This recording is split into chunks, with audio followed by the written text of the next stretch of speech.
Welcome to episode 164 of Timm Talk, the podcast about the DC animated universe, co-created by Bruce Timm. I am Chris Lord. I'm Cameron Dexter. And we're back with more Justice League this week. We're talking a little in Blackest Night, a very GL-focused episode. I feel like I really had to bring my A game to this episode. You took it very personally that I accused you of not being a good Green Lantern fan last week. I did. I'll bring it up more in plugs, but I spent this week just ravaging the Green Lantern backlog. Very, very proud of you. Yes. Also, I'm so glad to know now that if I shame you, it'll make you do research for the podcast. Only connecting to Green Lantern. I'll take it. I will take any research you're willing to bring. Yes. To this endeavor. A couple fun episodes, like I said, Green Lantern focus. But before we get to that, let's do a little bit of news. Yeah. A relatively light news week. We had a few little pieces come out of a follow-up fandom event that happened over the weekend. Mm-hmm. So a lot of TV-related stuff. I did not know that was happening. I don't think most people did. I honestly didn't know either until I just saw on Twitter people were talking about another fandom event. And I was like, oh yeah, that's right. They split it up over multiple days and they saved some panels. Some of the smaller panels for this weekend. I guess that's what all those emails were about that I never looked at. I mean, DC does love to spam you with emails. There's so many. You get like one a day almost. Yeah, I'm so glad that it's your DC Universe account that we share because I don't have to get any of those emails. Because I get Universe and DC Comic emails. Oh, and that's WB right. emails. Yeah, Cameron, is this because you just signed up for way too mailing lists when you were at Comic-Con? I mean, the giveaways, Chris. Those giveaways are so important. Yes. God. You know you can unsubscribe to things, right? Yeah. Okay. But yeah, so a piece of news that I'm surprised didn't hear about, but should be very excited about. I was asleep for the past 11 hours, Okay, Chris. Fair enough. But we're getting a season 4 of Young Justice. Amazing. Called Young Justice Phantoms. Great. Do you know where it's going to land? That is the grand extent of anything anyone knows about it. I think they had a panel, and as far as I know, they just showed a titled card. Okay, so it's like every other Young Justice panel. Yeah. The creators are not happy to be there. They'd rather be working, and they're going to give us no information. I mean, I don't entirely blame them for that. No, and when I guess it's probably nicer for them when there's no fan questions, because being at the Young Justice panels of past, and they can't announce anything, and every person coming up is like, well, what about, is this character going to appear? It's like, we can't say. What about this character? Are they going to appear? It's like, we can't say. Can't say anything. Contractually, we can't say anything. Unless you have a question about the past 3 seasons, we can't say anything. Leave us the fuck alone. Well, so you had a reference to a character in season 1. Are we going to see them in season 4? We're done. Thank you for your time.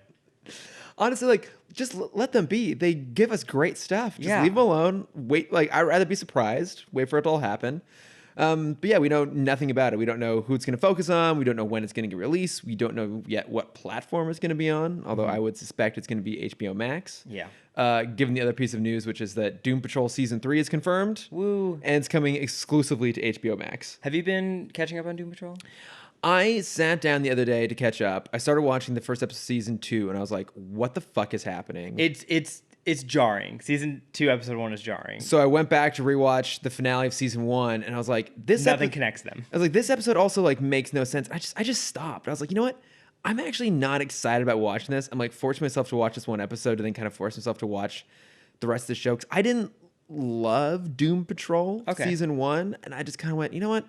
There's so many other shows that I am itching to watch. I'm just gonna skip this one. Yeah, there's one episode I think you would like of season 2, and it's spoilers for anyone who hasn't watched season 1. What's the street? Danny explodes, and so they're hosting a party to bring him back to life. It's pretty adorable. Because he's just a brick, so he can't say they can't die. Yeah. So instead, they kind of just revert back to their larval form, which is just a brick. A single brick. And so they're throwing a sex party to try and bring Danny back. How far into the show is that episode? Oh, it's episode 2 or 3. It's very early. And okay. It's absolutely the best episode of the season. So, maybe now that I know that I don't have to rewatch the finale to understand what's going on. No, nothing about season 2 connects to season 1. Didn't the very end of the finale, they came back into the real world, but they're super tiny, and that's why the beginning of season 2, they're super tiny? Yes. That's all I need to know? Yeah. Okay, great. And now he has a daughter. Yeah, and the daughter showed up at the end of the first season. I don't even remember her showing up, but I guess so. Did she make them small? I don't think so. Okay, so, maybe. So she has been living in Danny her whole life. So Danny, if you live in Danny, you are immortal, basically. Oh, so okay. she's been there for 100 years. Oh, interesting. Yeah. Okay. Well, maybe I'll just go back and watch like the last 5 minutes of season 1, and then I'll try season 2 again. He's like, I got a few minutes in. I was like, I'm not feeling it. Yeah, it is weird, but I mean that's the show. Yeah, it is. It's supposed to be weird. I like its weirdness. I just don't care. Like it's weird, but I often find it's not that good. I would argue that Doom Patrol is not a binge show. I think it's one you just kind of have on your calendar. It's like, oh, cool, there's an episode. I'll watch one episode today. But the problem I had with season 1 was that it was such a long season and it was so sporadic in its storytelling. By the time I got to the end, I was so confused as to what had happened. Okay, So this one's also kind of sporadic. Yeah, so I'm kind of feeling like, oh, it might be better to watch it in a more condensed fashion. But I'm like, I just like muster up enough of a fuck. That's fair. Maybe like I've been watching the Golden Girls while building Legos. Maybe I should put on Doom Patrol while building Legos. But I feel like also I have to be paying attention to Doom Patrol. You kind of have to be paying attention. It's too confusing to have on in the background.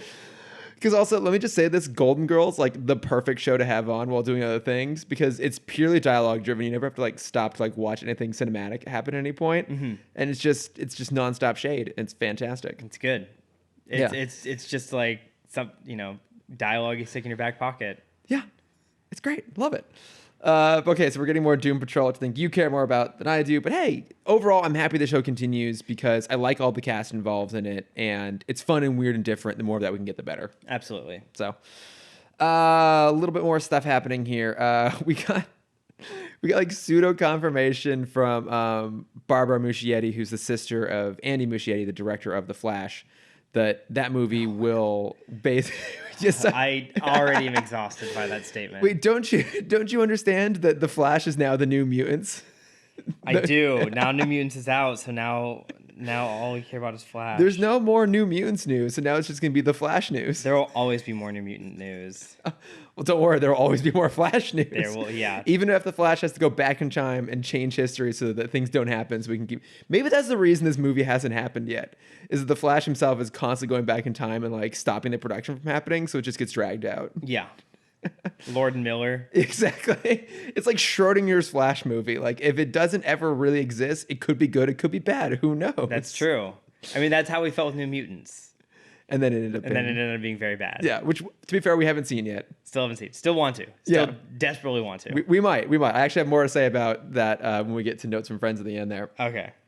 But apparently the Flash movie is going to, how did she phrase it? Like, it restarts everything and doesn't forget anything. So exactly what we've been saying for 5 years now. Yeah. So seemingly it's going to acknowledge. It is Flashpoint. It's Flashpoint, yeah. It's Flashpoint. It's going to acknowledge to some degree the existence of other DC properties. We obviously know already that it's going to include the Keaton-verse, which I just rewatched those Keaton movies. My God, are they good? Yeah. They're so fucking good. Batman Returns especially. 5-star masterpiece. I think that's the one I've seen the least. How dare you? How dare you, sir? Well, I was a baby. I was actually an unborn baby. You were. It came out before you were born. Yes.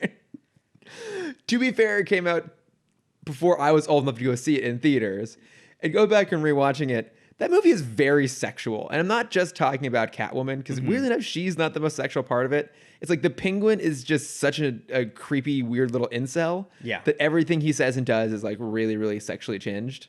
Well, I mean, that was like early 90s humor, though. It's very true. That's very, very 90s. But great movies, guys. If you haven't watched it in a while, go back and rewatch it. Keaton, he's fucking excellent Batman. My God. Yeah, because I in comparison to that, I watched for the first time Adventures in Babysitting. Oh, okay. Yeah. So I'm going through like that HBO Max, like 80s comedy backlog. Okay.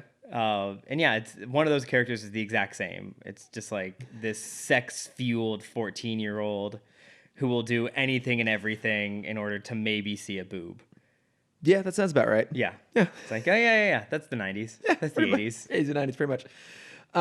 But yeah, so it'll acknowledge the previous DC iterations have existed. I'm really hoping we somewhere get in there like a Batman and Robin reference, but I feel like there's a little bit of ambiguity as to whether that's... I think most people consider... Do you think Flash will do Sock Fu? Well, now I do. Yeah. Now I really do. Now that's all I want out of that That movie. is the only reference I want from those movies. Is I want, or Keaton. Oh no. Keaton does sock fu? Yes. So on board. Yeah. Let Keaton do anything and everything. I'm here for it. So I don't know. Like, eventually that movie will get made and it'll be fine. How many more directors do you think we're gonna go through? I think this one's gonna stick. You think so? I don't think. I think this one's gonna stick. Yeah, I think at this point Warner Brothers has run out of like stable directors. And I don't mean like. Are there any directors left besides Zack Snyder? No, and they're definitely not giving it to him. So nor do we want them to. But the Snyder Cut. I don't care. I don't care. It's gonna be fine. So who knows? I mean, like, this is all very middling news at the end of the day. Wonder Woman got moved to Christmas. Yep. Surprising no one, because it's supposed to come out in the beginning of October. Mm-hmm. So Yeah, and there's no other time slots. We're in this very uncomfortable position now where all the big summer hits are supposed to come out in November, and we don't know if theaters are going to be open in November. they're not, or at least not enough of them to warrant it. Yeah. So their hope, I guess, is just they push it to December. Maybe enough theaters be open. Maybe people will be more willing to go. I don't know how that's gonna work, because that means we're also heading into flu season. So I feel like things are probably only just gonna get worse. Yeah, Around that assuming time we of have year. Bond, it's supposed to be November. Which, as we've established, it's the perfect time to die, because it's gonna kill me, but I'm Yeah. gonna see it. Hey, Chris, there's no time to die. Do we have time to die? Yes. Okay, go ahead. We have plenty of time. Wonder Woman, I am excited for, but I'm not insanely excited for it so much so. It's like, it's not a movie that I will be like completely heartbroken if something is spoiled for me, because I feel like there's probably not a lot in there that is going to get spoiled, or was like, Well, and it's kind of like the how is Trevor back? yeah, which like I think we get enough implication. Trevor. Good old Sorry. Steve Trevor. We get enough implication from the trailers as to how that comes about. Like, I think I can't imagine there's anything there that's going to be like super like mind blowing or universe breaking. Whereas like with Bond, especially given this is Craig's last film and it has set up some pretty high stakes, and it's kind of this meta question of like, given that it's his last movie, what are they going to do in this movie to possibly have, you know, repercussions going forward? Are they going to imply a new person is going to be the 007? Are they going to imply an impending reboot? Are they going to just kind of like definitively close it off so they can reboot it again? Like, it's not just this movie. It's like the whole franchise kind of has Right. stakes at play. That it's like, if I stop and think about the fact that just movie exists and it's finished and I haven't seen it, like I start to twitch a little bit. Wait, Chris, do you want to do a Fanboys but for James Bond? Yes. I am perfectly fine breaking into the Broccoli estate to steal a copy of this movie. Is that in London, I assume? I have assumed so, yeah. I'm also, okay, we have one major issue. We're legally not allowed to leave the country right now. But that's the fun of it. That's the 90s road trip style we need. We will risk death or possibly international imprisonment. You know what Sex Drive needs? Illegal border crossing. I'm not entirely opposed to this idea, to be perfectly honest. So in a comparative state to Bond, we also have Black Widow is still slated for November, That's true, yeah. where we don't know kind of what it's set or what it's setting up, but we can assume that it's going to set up a lot of the streaming stuff.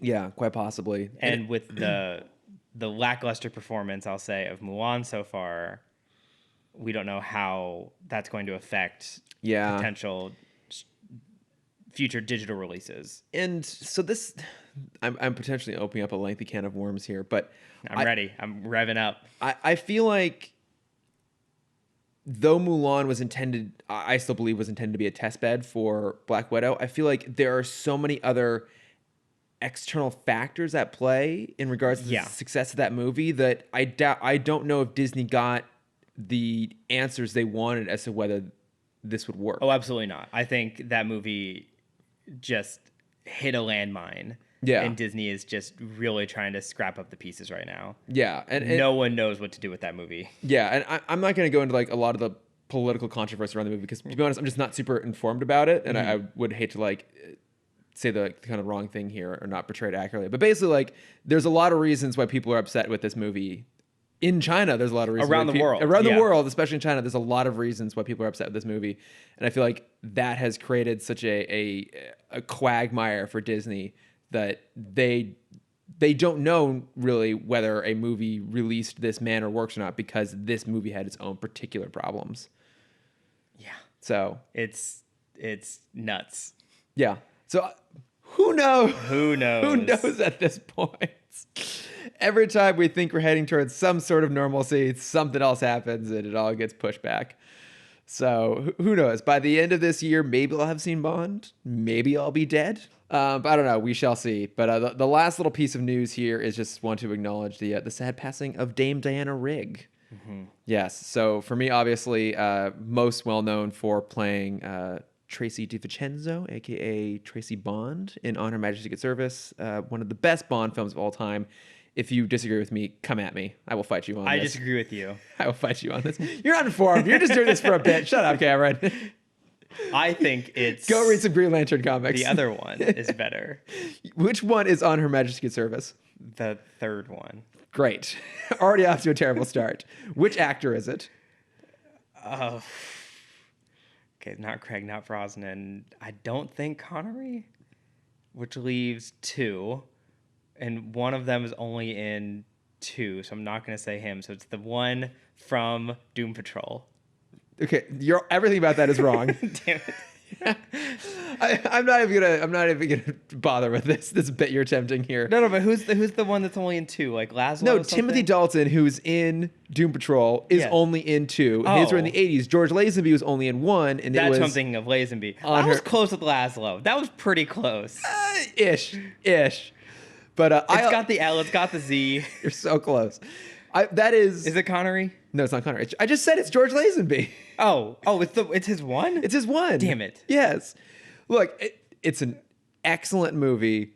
I think George Lazenby's actually quite good in it. If he hadn't been so arrogant as to quit the franchise when people thought he was fired, he in fact quit. If he hadn't been so arrogant as to do so, I think given him a few more movies, he actually would have been considered one of the best Bonds. Mm-hmm. But legitimately, it's an incredible film. There are definitely some pieces of it that don't hold up. There's a dinner sequence that is just unbelievably racist. But Okay, I'll watch it after I watch the Superman movies. you're never going to watch it. Let's be perfectly honest. You're never going to watch it. But look, I mean, Diana Rigg is one of the best Bond. It seems dismissive to say Bond girls. We'll say Bond women of all time. Plays a really important role in that film.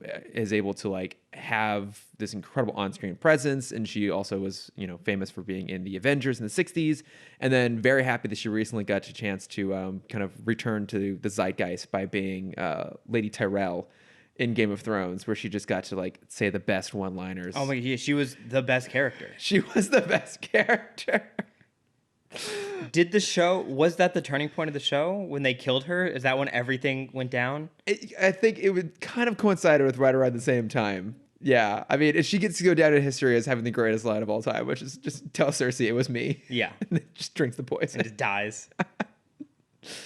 But I mean, no, I mean, an absolute legend in many, many ways. And so, very sad to hear of her passing. Mm-hmm. So, but I think it's time we can move on from some news, right? Unless you have anything else. All right. So we are back with more Justice League episodes. Like I said, the two-parter in Blackest Night. And so this sees the Manhunters, an intergalactic, thank you. Also international. Yeah, technically true. Yes. It's like a square rhombus situation. Yeah. But yeah, an intergalactic kind of bounty hunting police force is assigned to capture Green Lantern. And John ends up going willingly and is put on trial for accidentally destroying a planet that resulted in the death of 3 billion people. Yes, Arbus 4. Yeah, so like a pretty heavy place to start here. Our first proper episode outside of the premiere. But I thought this was a pretty damn good setup. It's amazing. And I thought it was smart on their part because it immediately focuses in on Green Lanterns, which is a really popular group within the DC universe, one that we've seen hinted at a little bit previously in the DCAU. but also one that's going to play a really important role going forward. We're going to see a number of episodes focus around other Green Lanterns around the Green Lantern Corps. So it makes sense they would want to establish this group really early. Also, it establishes that like this is a show that is not going to be based solely on Earth. Right. That it takes us like way out to the far reaches of space. And I think it's a really smart idea to do that right off the bat because it gives an immediate sense of the scope we're going to be dealing with here. And for Batman, even though he doesn't make an appearance, this is great for his shareholders. It's like he builds the watchtower in case there's an invasion. The first ever invasion to come to Earth, I guess second invasion to come to Earth. Yeah, First after via Apocalypse. Space. Yeah, second via space because also Apocalypse. So I guess that one Apocalypse is through. Yeah, Boom Tube. Yeah. So yeah, okay, fair. Yeah. Also Brainiac. Oh yeah, Brainiac's a third. Yeah. Yeah, and I feel like we're probably missing another one. Yeah, at but I'm some sure like point. Batman was there just like crossing his fingers like, God, we need at least one in the next year. My shareholders are going to be pissed. And then you see the Manhunters come and he's just like pointing at a chart. He's like, you see, it's worth it. I didn't just blow all that money. We shall see return on investment. Yeah. Even though we're going to have to constantly replace javelins. But no, I mean, with the Green Lantern stuff, it is also, as someone who's now well versed in the early 2000s Green Lantern. Only just now, though. Only just now, as of as of Tuesday. The Green Lanterns are basically gone in the comics at this time. Oh, that's right. Yes. Yeah. Hal had basically destroyed the battery. So the only lantern that was left was Kyle Rayner. Your boy, your personal favorite. My boy. And so it is cool seeing them, kind of the parallel that's going on between the comic world and the animated world, where we get to like, okay, we still get to like spend some time with these guys. You know, Kilowog's here, Tomar Ray is here, and 3 others are here. No one bothers the name. But I named them, don't worry. You looked him up? We have Gallius Zed, who is the ball-faced one. Okay, right. The racquetball. We have Arcus Chumuk, who is the humanoid one from planet Toomey 6, but not to be confused with the very similar Barrier Woot, who is also from that planet. Wow, Both of which are now dead. Okay. Which one was he? Is he the guy who he kind of looks like he's got like the heavy like eyebrows and goatee and stuff like that? Okay. And then we have who's the third one? Larvox, who's obviously the one that looks like a larva. That's fantastic. Yes, and he has no backstory. No, why would he bother? Yeah. Well, because I love it because when John gets taken to go to trial, so he gets intercepted by a bunch of Green Lanterns, and there's like 5 or 6 of them there. He just names 3. Like, Yeah. he clearly like doesn't even bother knowing who the other 3 are. It's like, and you guys, Yeah. don't care. Well, Tomar Ray specifically has such an interesting tie-in with with Earth, because he was in charge of Sector 2813, which is where Krypton was, and I don't know if Superman knows that, even though we don't really see Superman interact with Tomar Ray. Yeah. But Tomar Ray basically leaves his station because he can't handle the guilt of letting one of his planets go, so he's replaced with his son Tomar 2. Great. And then he kind of graduates himself into the Alpha Lantern Corps. In case you were wondering. I was with bated breath. Yes. So I could see the question just forming in your mind. But whatever happened to the guy in charge of Krypton? happened? Yes. I mean, it is a question people bring up a lot, so actually, I guess it's worthwhile. Yes. I'll keep it in the edit. Don't worry. Oh, thank God. Yes. Can you ever like see it in my eyes? Can you like tell when you're saying something that you know I'm going to cut out? Oh, when I see you lift your phone up while I'm talking? Yes, I can tell. And make a timestamp. Cut this shit out. Yeah. But yeah, no, I like that they did focus on the Green Lantern Corps. It's a good way to like expand the world a lot and go to sort of like deep space eras. Also, I forgot how heavily inspired the design of the show is by Superman. Yeah, I love the look of the aliens. Yeah, they look great, and I mean, I think we talked about it a little bit when we were covering Superman. Like some of the alien design stuff is really cool, some of it's a little bit weird or whatever.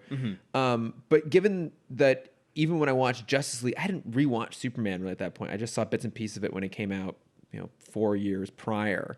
But having just recently revisited it, I really noticed how much they still drew design inspiration, because the only other alien species we've seen so far in Justice League, of course, was the Imperium from the pilot. And that has a very different aesthetic to it. That doesn't really look at all like the sort of like blocky, angular designs we got from Superman. Whereas here, it's like everything very much feels in that same sort of world. And I'm actually really glad they maintain that sort of visual continuity. I didn't even notice it when I watched it originally. Yeah. I remember the last time I rewatched Justice League, or this episode specifically, I guess, was in college, because I remember screenshotting these aliens, and I still have them in like an inspiration folder. Oh, really? For just like things to draw. Yeah. Mm-hmm. Which alien specifically? Just like the general crowds assembled around. Specifically, it's when the episode first starts and you see the kind of people at the trial. Mm-hmm. There is like a DC version of Groot sitting there. Okay. He's like a wooden man shape, but he has like 2 larvae for eyes that can like go out and in his skull. Oh, okay. Yeah. It's him, and there's like 3 other characters around him that I just love the design of all of them. Yeah, they did a great job designing the aliens, and I can't remember how much of this style continues. If it all continues to be Superman inspired, if we kind of like shift a little bit of the space designs. But here I thought it looked really, really fantastic. What did you think about the Manhunters in general? Like their look, the fact... For me personally, I love the fact they keep saying no man escapes the Manhunters. I'm like, oh, I can relate. Well, because that's their line. Yeah. That's the only thing they say. I know, but I'm just like, girl, I understand. Yeah. Once you got your target set, there ain't no going back. I mean, there's no manhunting in WeHo right now, but in general, I can relate to the sentiment. Yeah. I mean, there's digital manhunting. Yeah, a little bit. Yeah. Yeah. No, I like the Manhunters. They're very Nazi-esque. Yeah. They definitely have a Third Reich aesthetic going on here. They're a big fan of a good step. Yeah. So they come to Earth to get John. We have a little tussle between them and a third of the Justice League. Yeah, when they sense the invasion coming in, Manhunter makes a comment about how Superman's saving an earthquake, Yes. Wonder Woman's on their case, and Batman just said he's busy. Mm-hmm. And I liked that they did that. I liked that they also established right away, it's like, you're not going to get the entire league in every episode. And I think actually only a handful of episodes, we do get all of them together. 9, to be specific. Oh, well, thank you, Cameron. I looked that fact up. Look at all this research you're doing. Look at all this research. You're on a roll. I've burned out for the next 12 episodes. Don't expect anything. You're barely going to phone it in. Yeah. You're like, next week's Aquaman, you're like, I don't care. I don't care. He's got a hook for a hand. How cool is that? I mean, it's pretty cool. It's pretty cool. This is the coolest version of Aquaman, for sure. It's so hardcore 90s. Well, they had to like completely rewrite him after Super Friends when he became the butt of every joke. Yeah, that's true. You can't ride dolphins with only one hand and one hook hand. That's for sure. Doesn't he do it anyways, though? Probably. I'm pretty sure we see him ride a dolphin at some point. There's got to be faster fish. Why is it always dolphins? Well, dolphins Isn't are a smart. swordfish faster? But dolphins are smart. But And he's controlling them. he's not telling the dolphins what to do. He is basically saying, like, hey, bud, like you would a horse. Like, hey, I'm going to ride you now. Can I ride you? Cool. All right. Yeah. Okay. But still, a swordfish is faster, I think. But is a swordfish big enough to, like, hold a human? Swordfish are pretty big. I mean, like a blue marlin, maybe. Yeah, maybe. I don't know. Pretty fast, I think. I think he rides a I dolphin. don't know enough because- about fish. I don't know either. Dolphins aren't even fish. I think he chooses dolphins because like there's camaraderie there. They're smart. Okay, well that actually brings up an interesting point. Dolphins aren't fish, Yeah. so he can just. But it's all aquatic creatures. Okay. It's not just fish. Mm-hmm. You can talk to whales. Yeah. You can talk to sea anemone. Anemone. Anemone. Yeah. Jellyfish. Yeah. Yeah. Does he work with jellyfish a lot? I feel like you should take advantage of jellyfish I think so. I more. think there's some jellyfish action happening. Yeah. There's some giant squids, I think, here and there. Anyways, this is all preamble before we're talking about next week. We're talking about the Green Lantern Corps. I'm just gonna have a list of fish for next week. But what about a blobfish? Yeah, those count too. Pufferfish, all of them.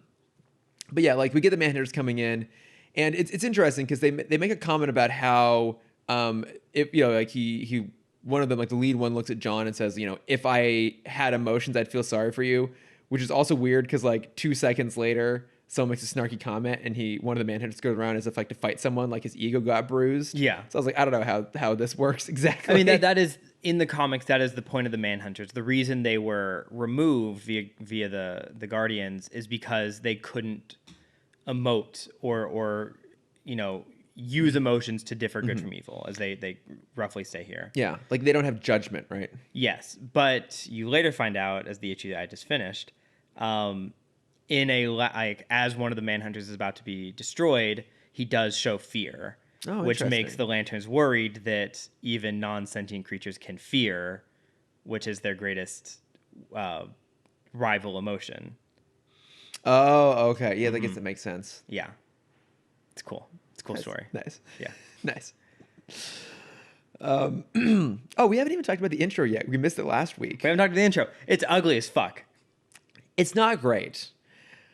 It's iconic. It is iconic, but wow, early CGI, not CGI, early 3D animation from a like non-Disney studio. It's not great. I mean, look, the theme song, super epic. Amazing. Yeah, totally on point. Yeah, it is wonky. Those models are so like puffy. Yeah. Well, and it's kind of weird too because you almost feel like there are times when they're deliberately trying to keep them in shadow. Like, when we see Superman, it's just a silhouette breaking through a wall. Batman is kind of just his cape throwing a batarang. Even like Green Lantern was like a little bit of light off of his ring. Like those will kind of make sense, like they're in shadow a little bit. But then Wonder Woman's like full on, like breaks through a wall. Her face is in like perfectly illuminated space. Yeah. And that's when you're like, oh no. It's a little dodgy. The movements aren't very fluid. It's just very interesting they chose to do this. I mean, especially for a show that, has beautiful 2D animation and was then and is still now known for that animation quality. And for doing like sometimes okay-ish, but oftentimes like pretty decent CG integration. And their 2D stuff. It's weird that they would have chosen to do this. And I looked to see if there was like a commentary track over like the pilot when they talked about it. There wasn't. So I might have to do some more research to try and find why they chose to do it this way. But it seems like a slightly odd choice overall. Yeah, I mean, we can assume back in the day this was probably, and most of the time it still is, was probably sent to another studio. Yeah. So this is a secondary either. It might even be just like a marketing studio that did this, and that's why it's so different. Be. Yeah. At the time, I can almost see the pitch they did to the show of like, we want to show these characters in 3D because it's the new thing, and we want to show them as larger than life figures. Like they are huge. They're going to take up the screen. Yeah. They are iconic. They're each going to have their pose. We're going to get intros into kind of what they do, and like that's their pitch. It's like, and they're going to be fully modeled, fully sculpted, so you can see just how jacked they are. Yeah, I mean, because you're right. The animation, it does convey a sense of scale. It gives an epic Almost feeling. every shot is a low shot. Yeah, they're glamour shots. So like, yeah. And then they like in DC's probably like, that's great. We love that. Send us something. And they send them it all with like no shadow on. You get to see everything. And someone's like, oh no. We need to hide all of this in shadow. Yeah. It's not great. Yeah. It's really not. But it's early 2000s, so I give them a pass. Yeah, and the thing is, I still love it. Like, it's still one of those things. Like, I'll oftentimes skip the second part, the intro, but like I always watch the first one at least. 'Cause, I usually skip the recap too. Just watch the damn episode. Yeah. It's not the best CGI, but overall, like it does a good job of conveying what the show is going to be, the tone, the scale, the scope of it.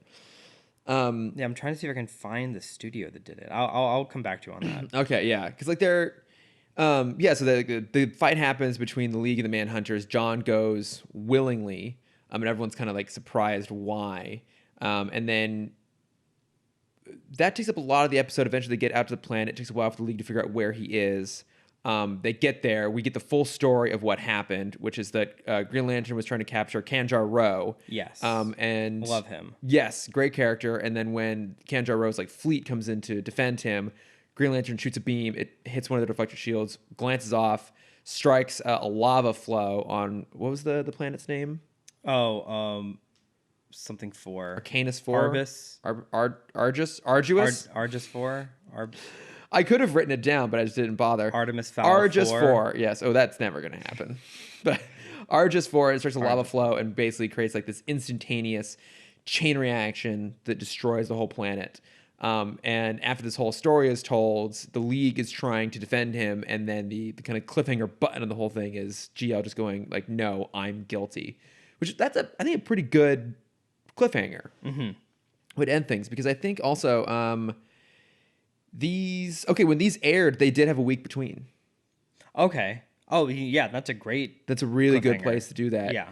Yeah. And like, I mean, so the first episode is a lot of kind of setup of what's happening in that regards. But I think there's a lot of really good moments in there. You know, like we said, I liked that they established that right on, we're not going to get the whole League. And for a moment there, I thought we were going to get the first episode without the Trinity in there, because Superman initially isn't available and then he shows up in a little bit.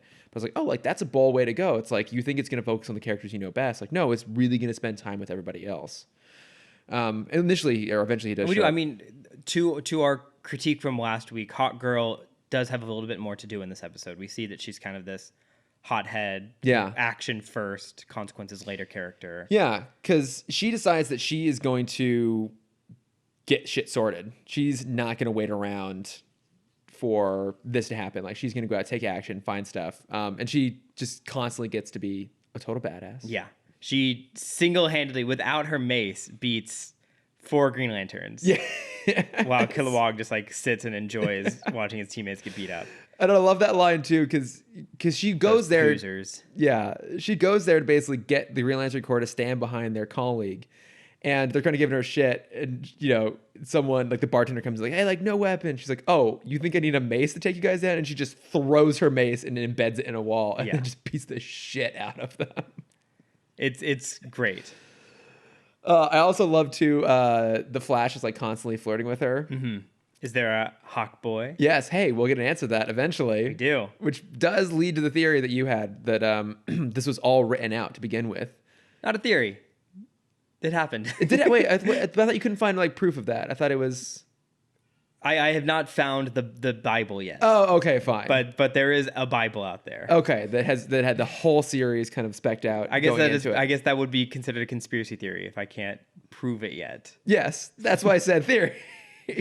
When there's a lack of real, Chris. It's real. There's a lack of evidence. We call that a theory. No, it's real. And I'm glad that we do get more here than I thought we did with her, because I always kind of remember her being pushed to the sideline, or I remember her really good stories happening later on down the line. But the fact we get a little bit here is pretty cool.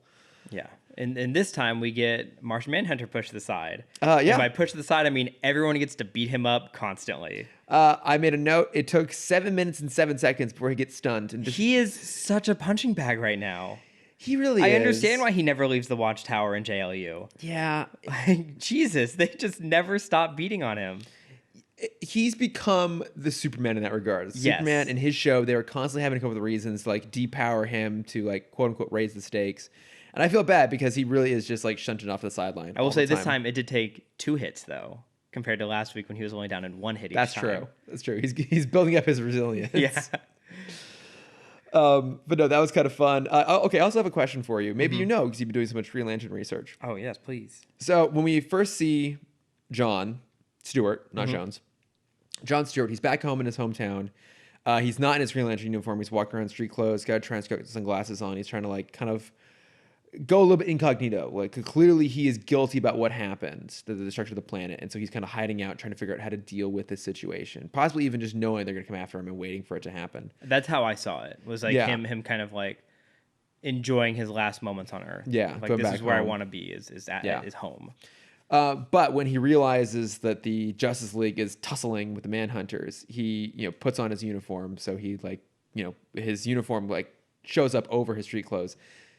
Does he just keep like a full closet of clothes in the same pocket dimension he keeps his ring battery? I assume so. Yeah. Yeah. Because that would. I mean, I feel like every lantern should. Because that would explain where the clothes go. Yeah. Yeah. Because imagine like you're Hal or you're John or you're Kyle or you're Simon or Jade or Alan. We get it. we get it. You now know things about Green Lantern. Like 4 more. Yeah, you've proven yourself at this point. We got it. You're just kind of hanging. Maybe you're working out. Maybe you're going for a little jog and you see a fight going on. You got to go stop the fight. But then you get a call from Carol. It's like, oh, I'm supposed to be at a dinner right now. Shoot. You can't just like go to the pocket dimension and put your workout clothes back on. No. You need multiple sets of clothes in that pocket dimension to pray for any event. Workout clothes, tuxedo. Yeah, that's it. That's it. Just those two things. Yeah. Oh, okay. Well, it's the same way that like Batman just stores bat suits anywhere and everywhere in Gotham City. That's true. Just like in trash cans all over the city. Trash cans, random cars, elevators, sewer grates. Yeah. Wherever he might need them. Yeah, I mean, it makes sense. Like, if you were Green Lantern, like, why not have like a really fabulous walk-in closet in a pocket dimension? Yeah. Yeah. I thought you were going to go to the point of everyone now just knows his identity. Well, I mean, he doesn't have a secret identity in this. But no civilian calls him John when he's a Green Lantern. They just call him Green Lantern. But I don't think, I don't think he actively tries to hide his identity. I think people don't necessarily know who he is because as John Stewart, he is pretty low key. Like people just recognize him like, oh, that's Green Lantern. And maybe they don't know who he is, but he's not actively trying to hide it in the same way that, say, Flash is, Batman is, Superman is. Do you think it's because it gives him better publicity for his architecture firm? Yeah, I would say so. I would absolutely say so. Yeah, he can make anything. Yeah, he can just show them what their house is going to look like before building it. Except for the fact that, to your point, he never makes constructs. Yes. Because I'm now aware of this and paying attention. And he never makes constructs. I think in neither of these parts does he make anything other than like beams and bubbles, right? He makes a wall. Okay, a wall. Now, I mean, look, to be fair, he spends a lot of these episodes without his ring. Yes. And he's actively not participating in the fight. So that could justify it. But now I'm very aware of this and trying to look for constructs. I know. I'm like waiting for new things to pop up. Like, make a minigun, go crazy. So they actually, there's in Green Lantern Rebirth, not the comic series Rebirth that happened after New 52. Right. But in the early 2000s, there was a 6-episode arc known as Green Lantern Rebirth, where they bring Hal back. They go into like the strengths of every lantern up to that point. Mm-hmm. It's like Hal says Stewart is a great lantern because he builds his constructs from the inside out. So because he has that architectural brain, everything, his constructs are so much stronger because they have like a design inside and they're not hollow. Yeah, that makes sense. Guy is strong because he just like exudes willpower. Mm-hmm. And so every construct he makes almost has these like firecrackers popping off of it because he can't even contain them. Mm-hmm. And then Kyle is great because he just exudes creativity and no one has any idea of what he's even going to make. Right. And so it's the three of them fighting someone, I don't remember right now. And Kyle is he imagines a pencil trying to sketch out an idea for him for something else to construct. I'm like, that's wonderful. Like he has to visualize it first? Yeah, he has to literally sketch it out before he can make a contract for it. So I'm pretty sure you've already got on record as saying this, but Kyle Rayner is your favorite Green Lantern because he's also an artist, right? Yes, he is a struggling comic book artist. Okay.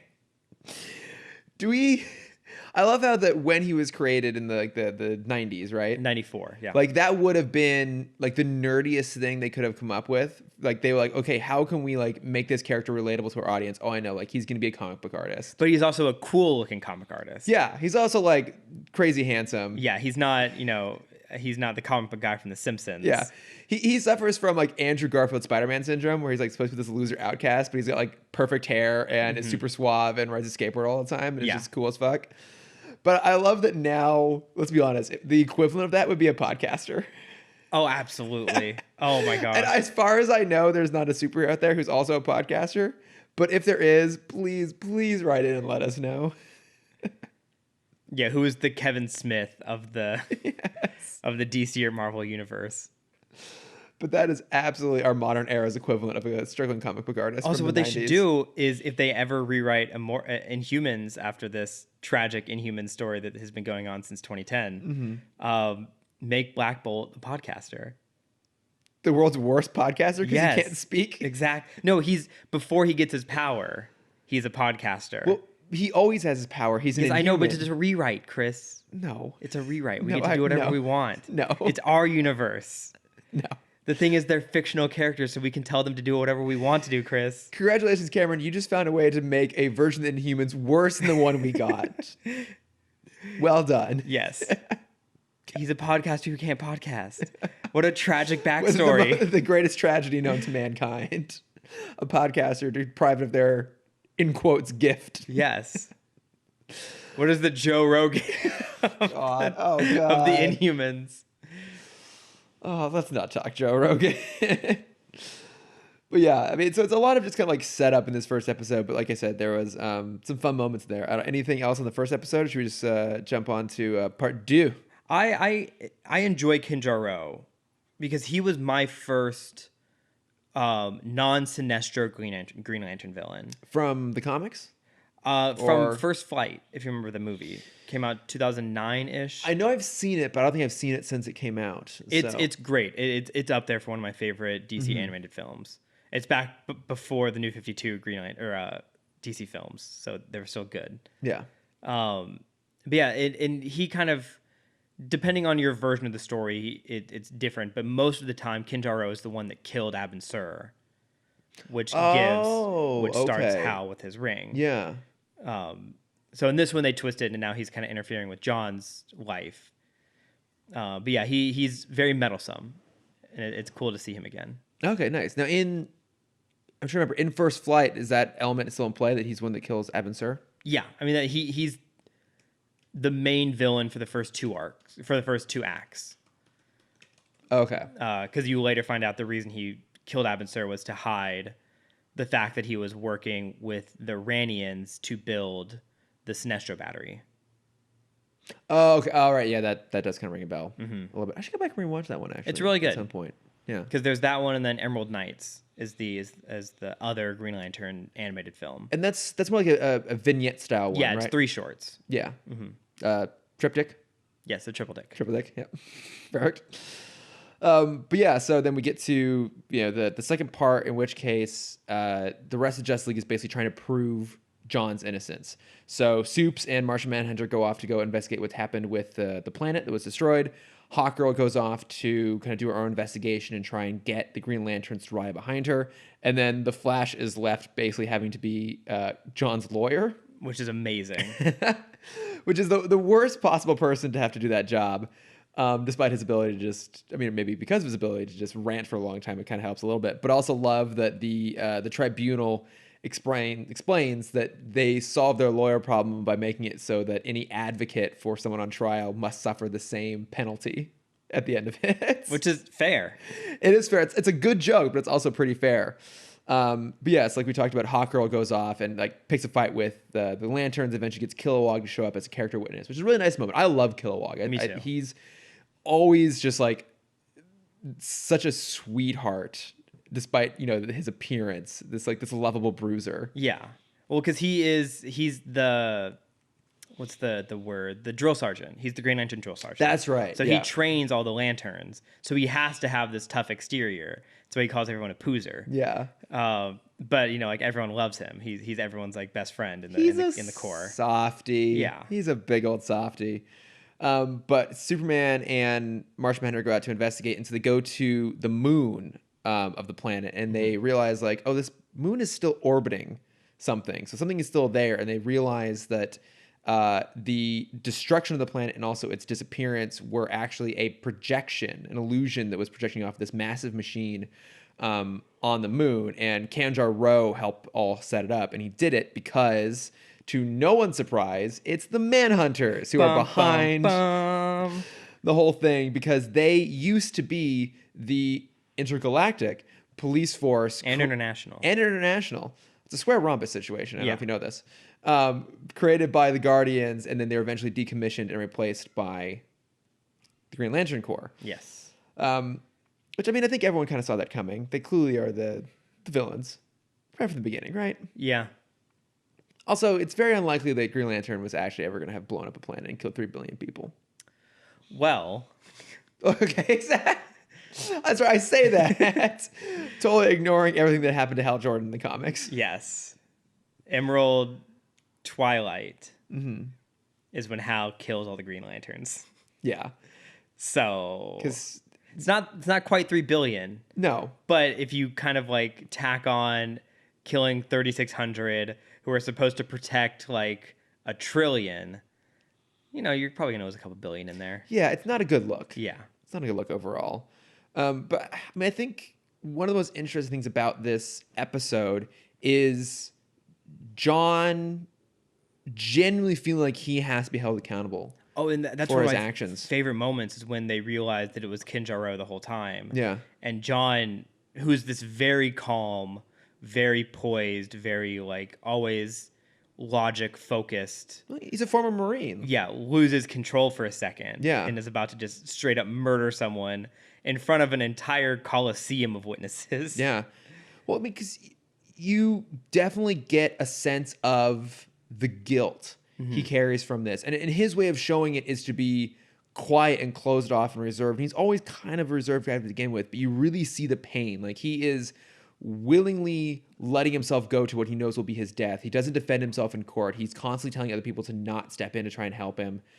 And, he even has this great line, that he says, we all need to be held accountable. We have too much power not to be. I love that line. And if that line, maybe more so than anything else, proves why he is such a good Green Lantern, because he really understands the stakes of the power that he wields. He understands this responsibility and the accountability that has to come with that. And further proves why he is such a good addition to the League, because he is going to be that more stern voice of reason, and he's going to speak up maybe when Batman wouldn't, although Batman occupies a similar kind of space. But he also carries, I think, the weight of responsibility maybe more so than Superman does sometimes. Superman still at the end of the day always wants to try and be like, the voice of positivity. And John's the one who's willing to go like, no, this is a problem. This is a bad situation. I mean, a really incredible moment. And I think worth acknowledging just how good Phil Lamar is in this role. Absolutely. Oh, my God. I mean, for me, Jon Stewart, I do love Kyle Rayner, but Jon Stewart I think will always be my favorite Green Lantern because of this show. This was like really my first Green Lantern.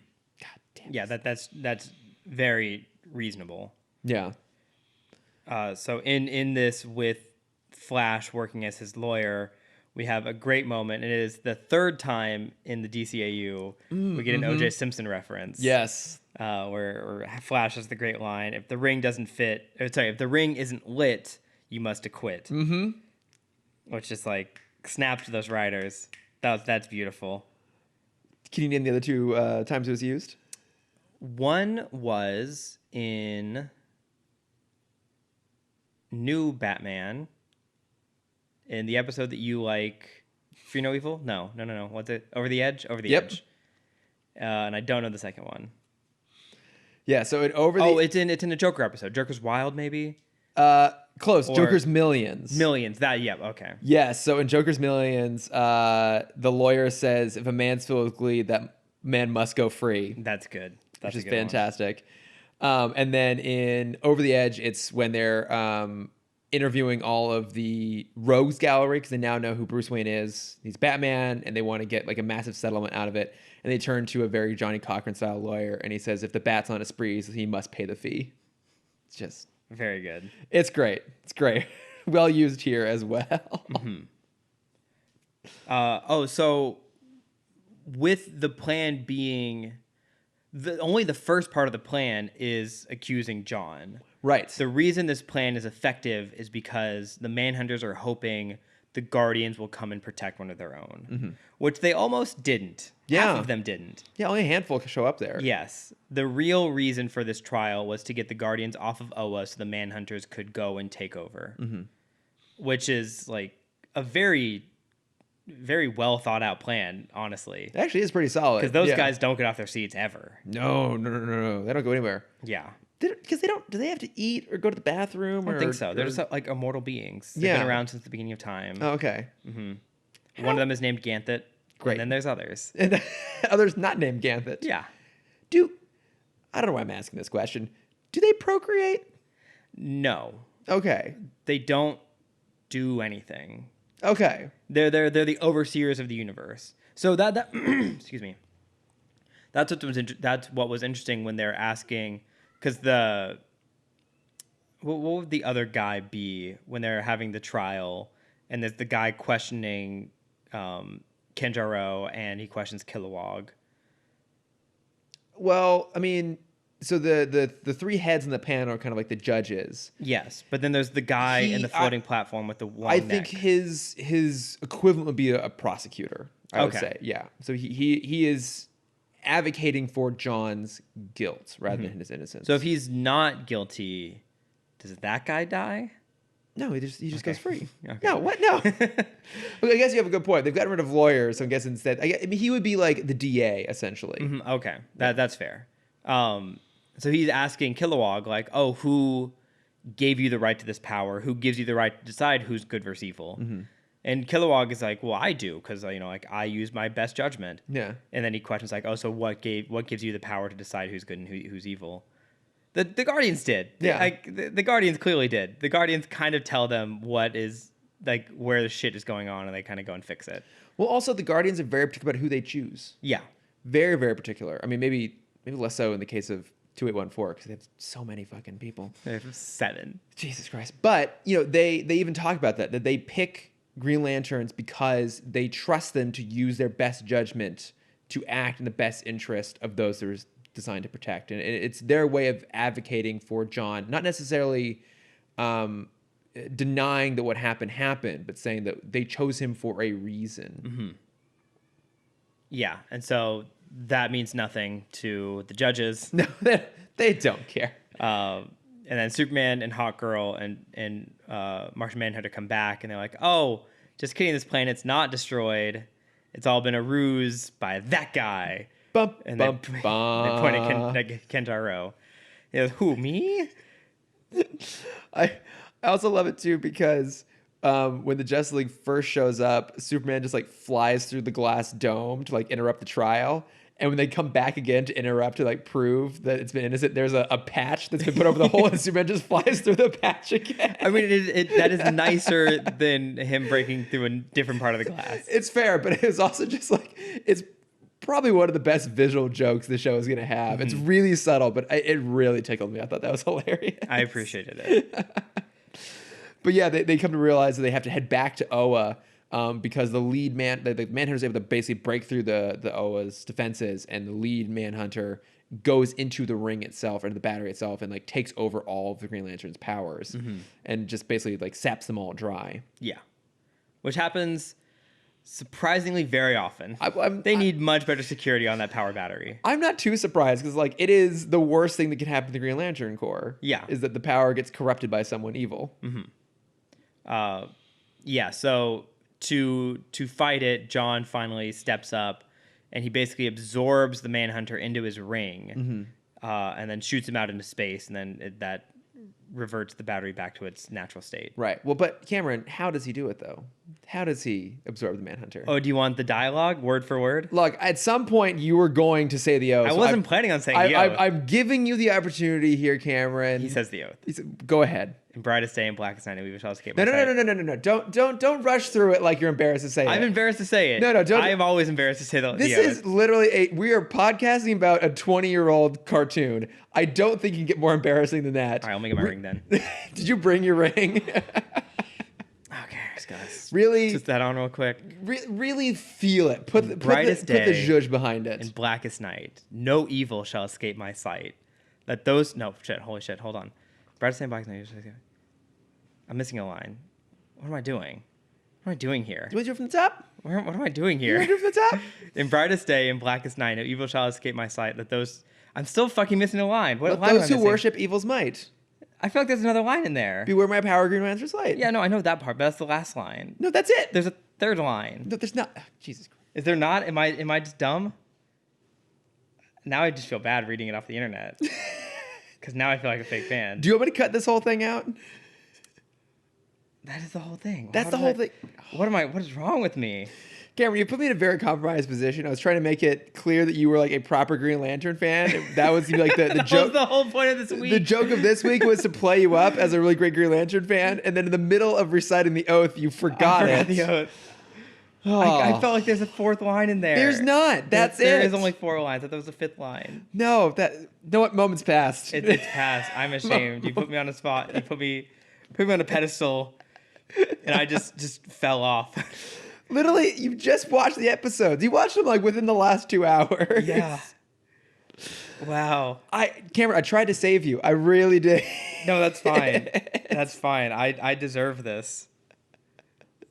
I spent all week just binging Green Lantern for this moment.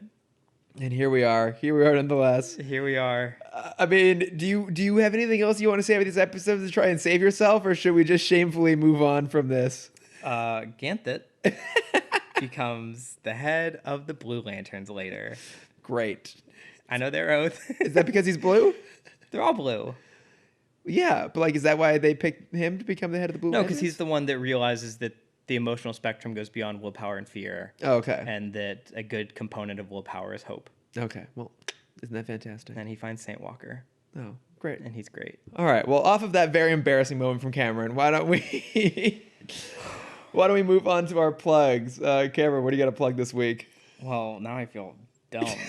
Oh, this plugging a Green Lantern comic. That's right. Now I just remember what your plugs are this week. And, oh my God, this is just beauty. Oh, this is perfect. I have another thing I can plug instead of Green Lantern. What was your plug? What you come here today to plug, Cameron? I was gonna plug Emerald Twilight / New Dawn is the 3-part the 3-series run when we see Hal lose his mind and kind of destroy the Green Lanterns. It is very good. It is him basically just running through a gauntlet of lanterns that he has to beat up in order to get to the Guardians. It is incredibly emotional, and it is a very, very good run. Mm-hmm. And I'll also plug a non-Green Lantern thing because I just feel very ashamed. There's a documentary that came out on HBO Max. I don't know if we haven't talked about it yet, but it's called Class Action Park. Oh, okay. Do you know the story of Action Park? I feel like you've mentioned before. Was it a failed theme park? It was a successful theme park. Oh, okay. That failed. Got it. Okay. It was considered the most dangerous theme park ever to exist in New Jersey. Okay. Back in the 80s, this is 70s, right, 80s. Yeah. Where 6 kids died. It was God. It was a bad place. And so there was a YouTube video I probably plugged like 2 years ago about it, but now they did a full-on documentary interviewing like former workers, former crew members, and the guy who's trying to bring it back, but with like safety restrictions. Bring it back? What, built off the notoriety of having once been the most dangerous theme park in the world? Yes. Is that the brand they're trying to capitalize on? Yep. I mean, let's be honest. Because it's already well known. Yeah, it's a sequel. The sad reality is like people will go there for that exact reason. But now they've like taken out all the dangerous rides. Wait, but hang on. This might end up being a gift to the world. Because let's be honest, if there's anyone who's likely to go to a infamously dangerous theme park, it's going to be influencers. And the park is already open. The park's been open for like a year. Okay, already. but here's what I'm saying is that's who's most likely to go. Like, oh my God, like here I am on TikTok. I'm getting ready to go on this roller coaster. The one's killed 6 people. Oh my God, will I make it through? And very real possibility that they in fact die on that roller coaster. This might help rid the world of influencers. Yeah, but those are also my friends, Chris. Yeah, but your friends are like lovely influencers. They are. It's kind of like, let's be honest, Cameron. Like the world would be remiss if it lost certain podcasts, but probably would be better off if it lost all podcasters in general. Yeah. It's a square rhombus situation. I don't know it's a real square rhombus situation over here. You're aware of that. Yeah. So. Yeah, what about you? What have you been watching, listening, reading?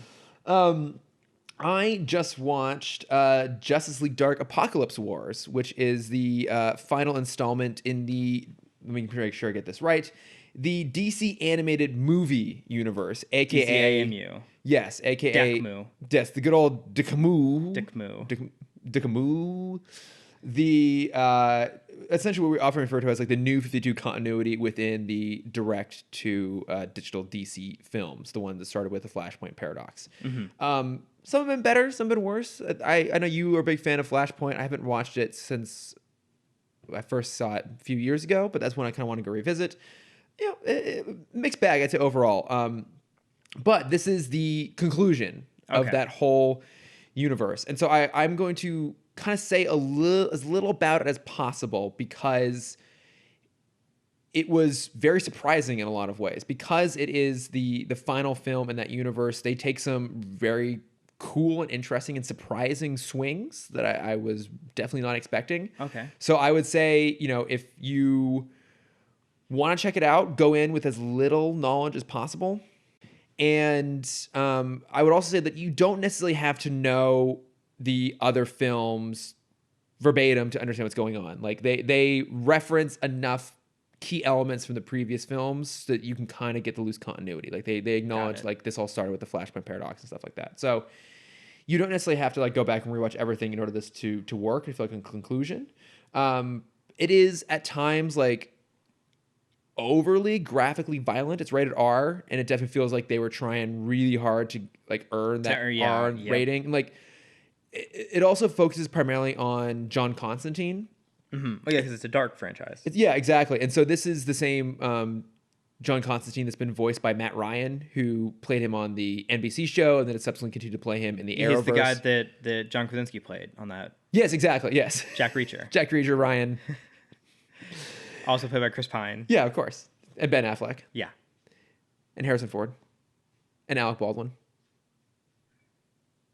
Haven't that many? Yeah. Wow. There's been a lot. Like Jack Ryan is notorious, has been like recast numerous times. I think the only person who's played the role more than once was Harrison Ford. He did 2 movies. Okay. And then I guess John Krasinski now has done 2 seasons. Like that kind of counts. But yeah, there's been many Orions. Okay. But no, Matt Ryan, who's excellent. He's a great Constantine. He's great in the shows. He voices him in animation as well. And it's kind of cool that it focuses on him. It's like a different angle on the universe. And you could theorize like they could have made it rated R just so they could have him smoking that aspect alone, because he does like smoke through the whole thing. But it was like grotesquely violent at some points. It was a little bit off-putting. So just keep that going in mind. But overall, I liked it. Okay, that sounds interesting. I'll check that out. It's different. It's interesting. It's got some good moments in there.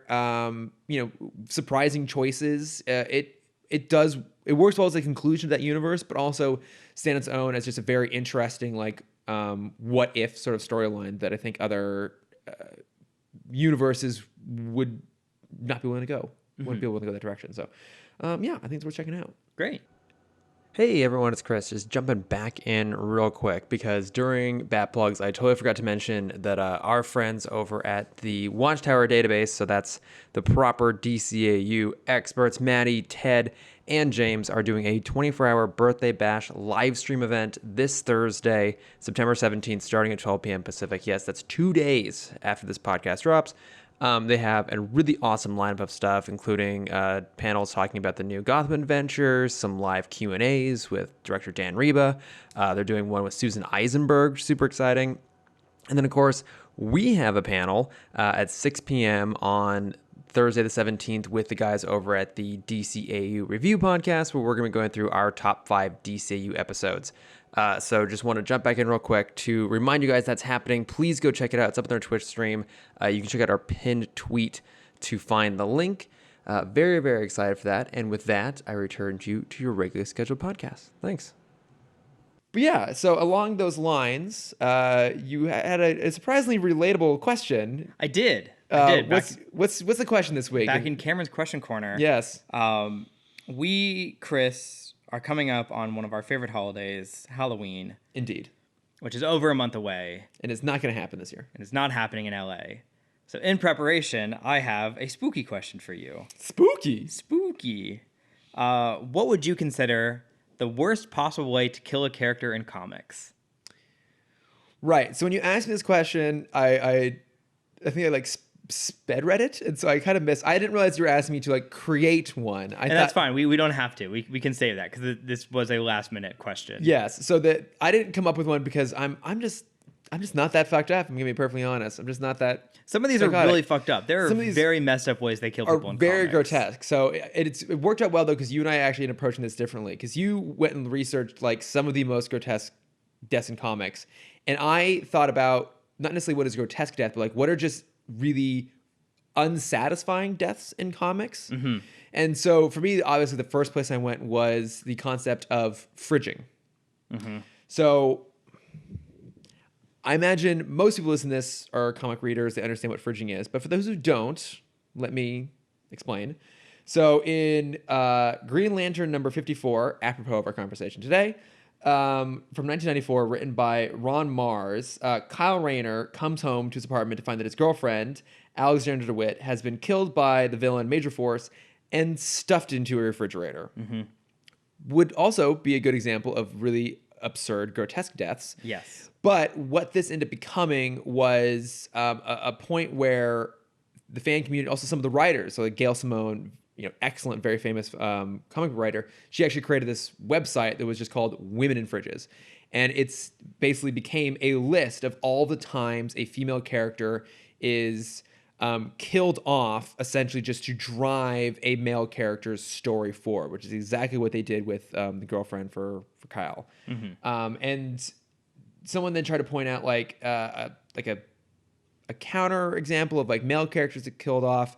But the reality is oftentimes when a male character is killed, they eventually get to return to their former status. Look at the biggest deaths in comics: Superman, Batman, Jason Todd, any of them. Jason Todd got better, actually.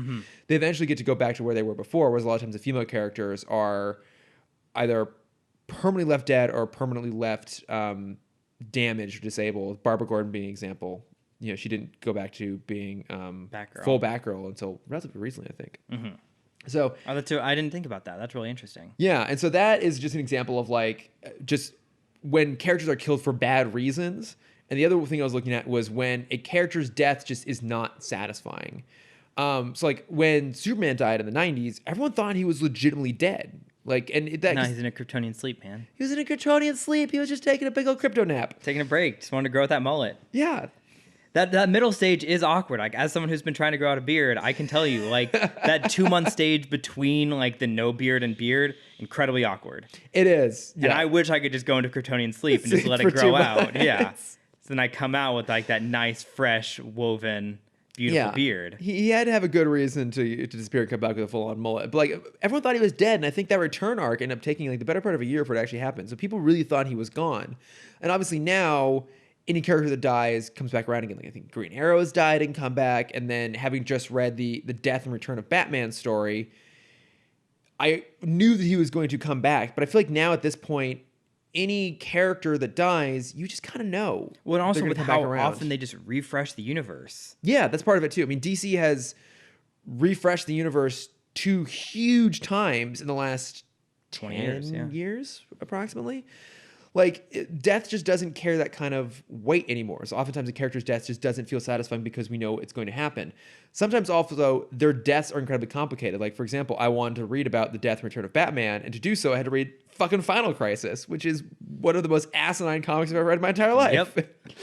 Dense, confusing, like, so death now often in comics just doesn't carry the emotional weight because the characters are going to come back around, or because if you're not reading them immediately, you already know they have come back around. It always has this feeling of being temporary. And so for me, those are a lot of times the deaths that ultimately kind of feel unsatisfying. That they're shocking when they happen. Death of Captain America, great example, but it's like, give it a year, they'll be back. Yeah. So those are kind of some of the ones I focus on. But I wonder who's the longest lasting death besides like, the Kryptonians. I mean, Uncle Ben.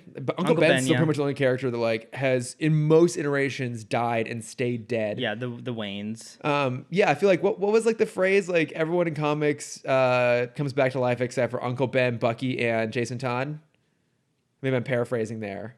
That sounds like something I've heard before. But then like Bucky came back as a Winter Soldier, and then Jason Todd did stay dead for a really long time. Yeah, well, 84 was Death in the Family? Yeah, and then I want to say 2006, 2005, 2006 somewhere around was there, under the Red Hood, so he stayed dead for a long time. And at least... So it was like Power Girl died in... Oh, yeah. Crisis of Infinite in 85. Yeah, Supergirl's died. Yeah, I don't know if Power Girl... I don't think she came back until New 52. Yeah, well, and Power Girl has a confusing background too, because like some versions she's a clone, some versions she's another version. Yeah. But yeah, like any character eventually comes back around. But you had a list of like really grotesque deaths in comics, though. Yeah, there's 2 that you can kind of find if you just like Google what are the worst deaths, and they're pretty kind of gruesome for sure. There's a Marvel series called Marvel Ultimum. Marvel Ultimatum, which was I misspelled it. Marvel Ultimatum. Ultimatum, which is part of the Ultimate Universe. Yes. And it was their kind of big finale where after the death of Scarlet Witch and Quicksilver, Magneto was ready to just destroy the Earth. And so he had his big his big bag of minions as the arsenal for everyone to defeat in order to get to him. And one of them they had to fight was the Blob. But the ultimate Blob is much grosser and much worse than the normal version of Blob. Most versions of the characters in the Ultimate Universe are just like grosser. Yeah. So most of the time, like, he'll joke about like, oh, like there's no better meat than human meat, and you never actually see him be a cannibal. But in this one, the doors open and the Avengers see him just eating Wasp. Yeah. The character Wasp, just like innards and all. Hank Pym goes crazy, obviously, as you'd expect, turns into Giant Man, and in the middle of his ranting towards the Blob, bites his head off. Yep. Which is like, that's justice. It's Sure. I've seen that panel, and I own a copy of Ultimatum. I think I was working my way towards it, and I don't know if I actually ever read it or not, but it's really fucked up. Yes. I have one from a Spider-Man comic from Marvel Zombies, and everyone talks about Marvel Zombies, but I've never actually read it. No, I haven't Nor either. have I had anyone go into detail about it. So from what I understand, Zombie Spider-Man is this like universe-hopping parasite that is just killing all of Spider-Man's rogues gallery. Okay. So normal Spider-Man also still exists. And Sandman sees normal Spider-Man thinking that it's zombie Spider-Man, and to protect himself just goes all out attempting to kill Spider-Man. And he succeeds by basically shoving sand down his throat to the point his stomach explodes from the inside, and then he pulls all of his innards out via sand. Ugh. And the panel, did you see the panel? I did see the panel. It's disturbing. It's really horrifying. But those are both gory, bad deaths. I have one that I think is the worst death I've ever heard in a comic before. Okay. And it is also Spider-Man, and it's come a series called Spider-Man Reign from 2006-07. It's essentially the Spider-Man version of Dark Knight Returns. Yeah. 30 years since Peter put on the suit. New York has completely changed. This one's hard to believe. It's run by a super fascist mayor who's basically eliminated crime by setting up his own secret police to patrol the city, and now everyone is too scared to do anything. Great. Yes. And so we learn why Spider-Man stopped wearing the suit is because MJ died of cancer. Do you know any of this story? Oh my God! Wait, I do. Yes, I have heard about this. A few episodes in, and it does get like pretty dark. Like Doc Ock is dead, but his limbs are still moving, and they're still programmed to just like harass Spider-Man. And so they dig up MJ's body, and there's like a horrible panel where he's consoling the body, and we learn how she got cancer was because his liquids all contain some sense of radiation. And so we learned that Mary Jane died by radioactive sperm. Yeah. Whew. You want to talk about fridging? Yeah, that might be one of the most just disgusting, horrific examples of fridging a character. Yeah, like holy shit. How do you even get to that point as a writer? We're like, well, we've had Spider-Man for, since 63. We need something new and fresh. We know Mary Jane's been around for a while. What's a fun way to kill her?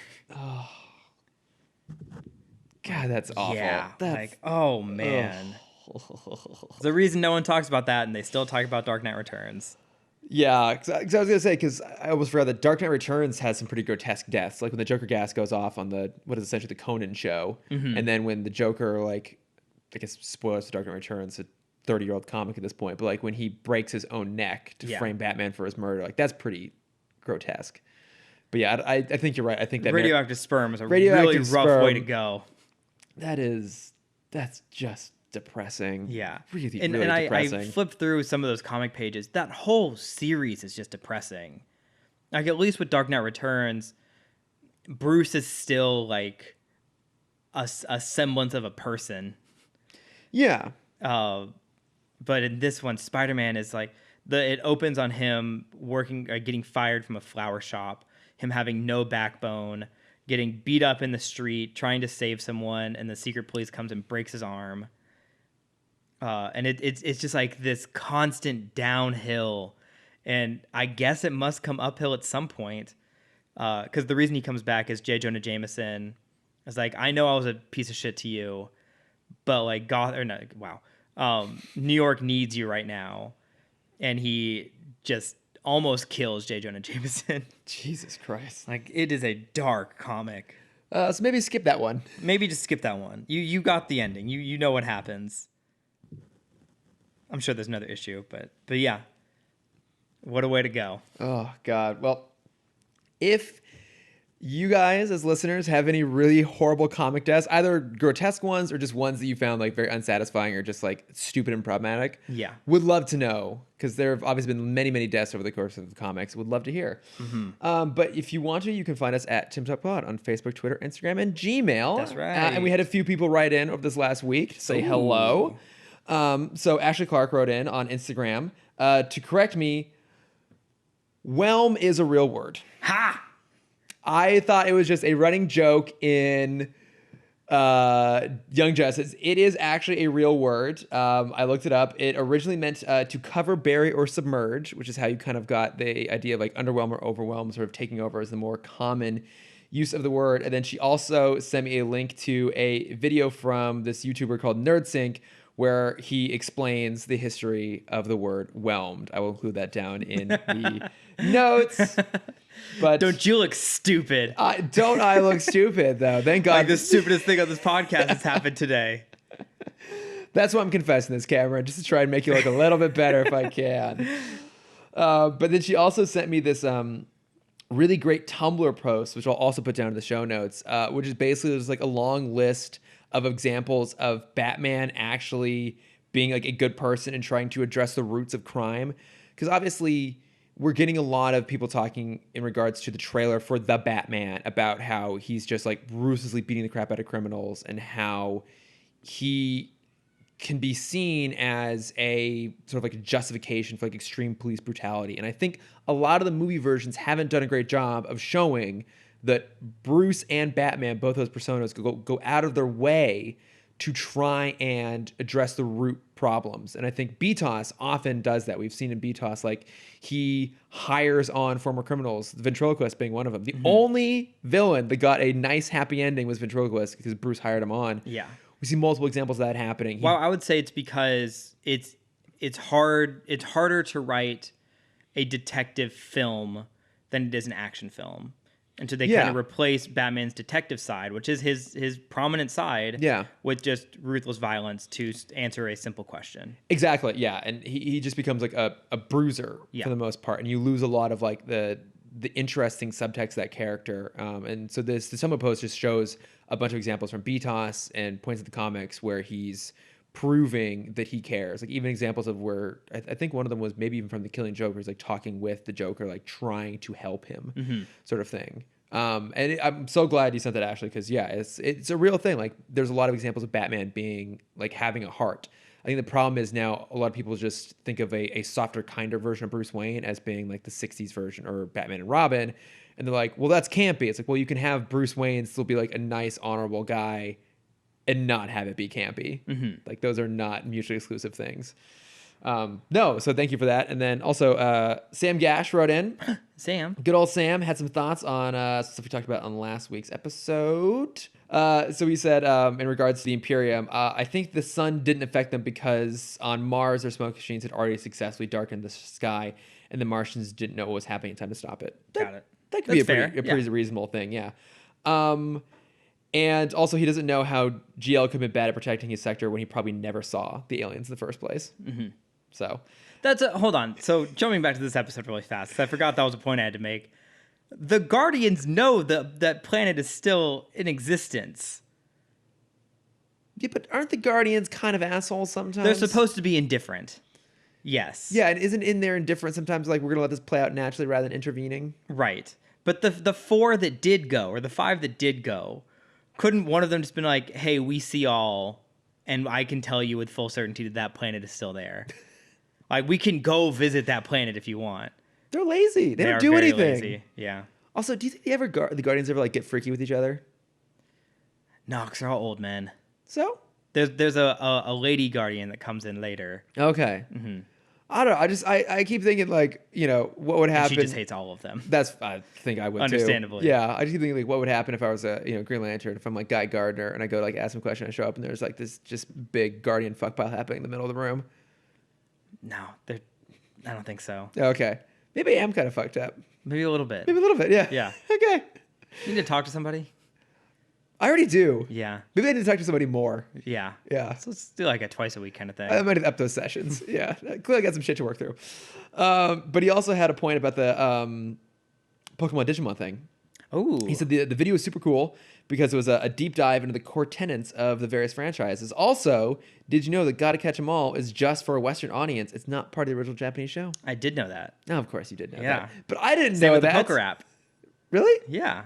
Oh, that's cool. Poker app is just American. Oh, I didn't know that. Yeah. Yeah. Oh. The theme song for the original one is kind of like a somber, like, it's kind of like a more somber theme song. Oh, interesting. It's a very somber show. It's weird because it's the same visuals. Yeah. They didn't change the look of the intro, just the song. And so it's very jarring to hear the original song with the same intro. And it's I don't like it. Don't like it? No, I don't like it.